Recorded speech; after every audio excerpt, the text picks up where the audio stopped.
Assalamualaikum warahmatullahi wabarakatuh. Saudara pemirsa, di mana perusahaan ini sedang meluangkan waktu untuk menonton channel Agung Pos YouTube bersama saya Ayam Sarifudin Basis Sarjana Ilmu Komunikasi. Pagi hari ini sengaja kami mendatangi Kepala Badan Penanggulangan Bencana Daerah yaitu BPBD, Bapak Dr. Andes Edi Rahmat MSI. Pak Edi Rahmat, selamat pagi Pak. Selamat pagi. Terima kasih. Ya, izin buka masker ya. Terima kasih Pak Edi Rahmat sudah meluangkan waktu untuk kita berwawancara eksklusif sebagai program dari Pemda Oganilir Keterbukaan Informasi Publik. Siap. Pak Edi Rahmat, saya tahu betul Pak Edi Rahmat ini sudah melama buana di OPD, pernah dari camat, lingkungan hidup, pernah dari PMD, sekarang sandar di BPBD. Rasanya pengalaman di pemerintah ini sudah cukup luas. Pak Edi Rahmat, kami ingin menanyakan inovasi tupoksi apa yang akan Bapak bangun di BPBD ini. Saya baik, terima kasih Pak Haji Sarifudin Basri, senior kami ini. Alhamdulillah, ya, terhitung tanggal 10 Januari 2022 kemarin kami dipercaya untuk menjadi Kalaksa BPBD Kabupaten Oganilir. Perlu kami sampaikan bahwa Badan Penanggulangan Bencana Kabupaten Oganilir ini adalah unsur pelaksana pemerintah daerah Kabupaten Oganilir dalam hal penanggulangan bencana. Dan BPBD ini dikepalai oleh kepala badan yang secara ex officio itu dijabat oleh sekretaris daerah, Pak Sekda, yang berada dan bertanggung jawab langsung kepada Bupati Oganilir.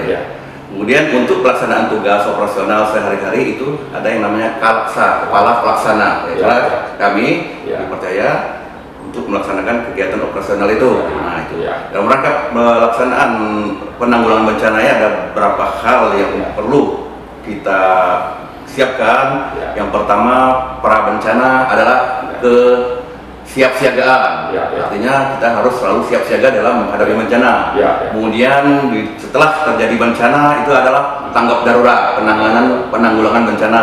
Kemudian pasca bencana seperti rehabilitasi dan rekonstruksi. Nah, ini tentu perlu inovasi-inovasi di dalam pelaksanaan tugas karena keterbatasan sarana, prasarana juga anggaran perlu kita siasati. Itu mungkin dengan teknologi IT barangkali kan, komunikasi sekarang sudah canggih, mudah. Jadi begitu di suatu tempat terjadi bencana mudah kita ketahui dan cepat ditanggulangi. Artinya petugas BPBD ini standby satu kali harus selalu siaga, satu kali 24 jam. Dan kita juga di sini menyiapkan 3 regu, satu di posko induk, kemudian satu di posko Pemda Lama, kemudian satu di Tanjung Senai. Nah, ini mereka harus selalu siaga setiap 24 jam. Selain petugas kita di 16 kecamatan. Ya, selalu siaga mereka. Di 16 kecamatan itu berapa orang yang standby? Sebenarnya itu masih kurang. Sekarang ini baru 2 orang per kecamatan. Idealnya satu kecamatan itu 4 atau 5 orang, minimal satu zona. Paling tidak kita ada 3 zona. Satu zona itu satu regu minimal. Satu regu itu 10 orang. Di desa-desa belum ada? Belum ada. Ada rencana untuk pengembangan? Nah, kalau di desa kita masyarakat peduli ini bencana, kita rekrut relawan-relawan, mungkin juga melalui dana desa kegiatan mereka kita latih, kita bina untuk diarahkan menjadi petugas penanggulangan bencana. Artinya kita mempergunakan penduduk setempat. Ya, harus memberdayakan mereka karena yang lebih tahu situasi kondisi di tempat itu adalah masyarakat desa itu sendiri. Artinya kepala desa ini harus berperan aktif. Harus. Mereka harus menganggarkan ini. Benar, seharusnya itu karena kita tidak tahu musibah itu, bencana itu bisa terjadi kapan saja. Kita harus selalu siap. Di mana saja. Terhadap siapa saja. Benar. Pak Edi Rahmat memang baru, tapi kita tahu karena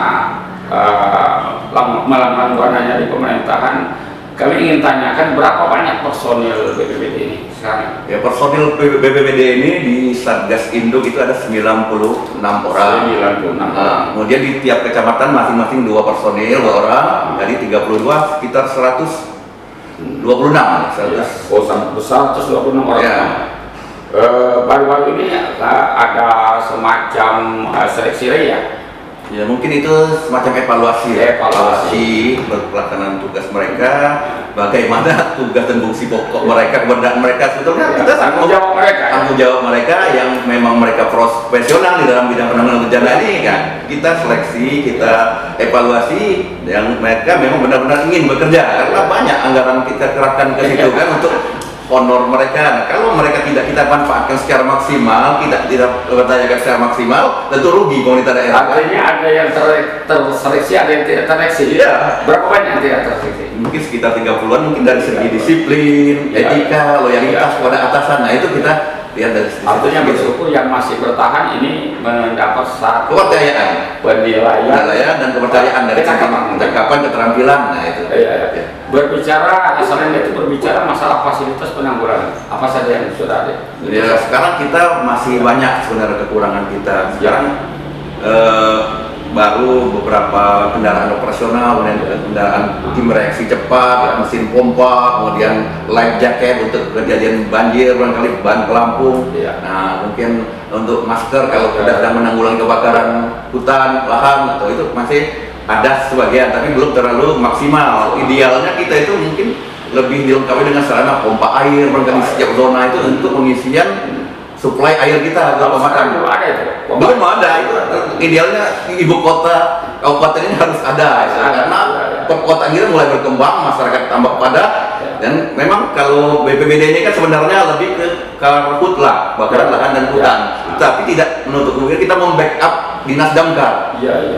Karena kita saling sinergi. Sinergi antara damkar dan BPBD. Termasuk di Pemda Senai sendiri kami melihat belum ada APAR itu alat lengkap itu yang pemadam kebakaran. Harusnya di situ ada, karena di situ aktivitas perkantoran, manusia sangat padat, manusia sangat banyak kan, harus kita. Tapi artinya yang di kecamatan itu untuk sekadar percepatan informasi apabila kejadian. Percepatan informasi, kemudian penanganan darurat sementara. Mereka mengidentifikasi, melihat kondisi, memetakan kondisi wilayah bencana sehingga kita, kita dari kabupaten sudah bisa ancang-ancang, kecamatan itu perlu ini, perlu sarana ini, perlu tindakan ini. Dari mereka kita dari identifikasi lokasi dari mereka. Berbicara tentang pemetaan, artinya SDM itu minimal SLTA ya. Harus ada SLTA dan memiliki wawasan dan pengetahuan yang luas, minimal menguasai IT mereka. Itu yang kita perlukan. Sudah berapa persen perkiraan yang sudah menguasai IT? Rata-rata mereka menguasai semua. Kalau tidak menguasai IT, bagaimana mereka memberikan informasi ke, kalau di sini walaupun belum secara maksimal sudah ada pusdato, pusat pengendalian operasional. Mereka memberikan informasi secara rutin berkala ke situ. Pak Edi Rahman, tentunya kita bekerja keras itu harus diimbangi dengan salary. Berbicara salary, bagaimana pendapatan mereka? Memang kalau pendapatan mereka ini masih belum maksimal sebetulnya, tapi untuk ukuran kabupaten dengan dana alokasi umum yang masih minim itu sudah cukup memadai sebenarnya. Masih banyak di luar yang mereka bekerja tapi masih di bawah itu, tetapi itu menjadi PR bagi kita para pimpinan untuk meningkatkan kesejahteraan mereka. Tetap Pak Bupati terus tentu berkomitmen untuk sejahterakan mereka. Mungkin di ujung waktu Pak Edi Rahman ada semacam himbauan kepada petugas kita, penekanan, juga ada harapan kepada pemerintah daerah.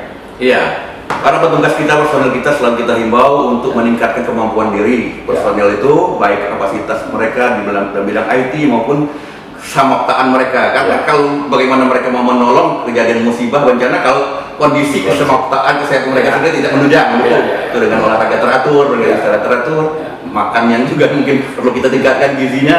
Kemudian perlu kami mohon kepada pemerintah daerah, kabupaten wilayah dan Pak Bupati mungkin peningkatan infrastruktur kita, peralatan kita untuk mendukung penanggulangan bencana ini, dan kemudian masyarakat juga kami himbau untuk selalu berhati-hati dalam kondisi cuaca ekstrim seperti ini.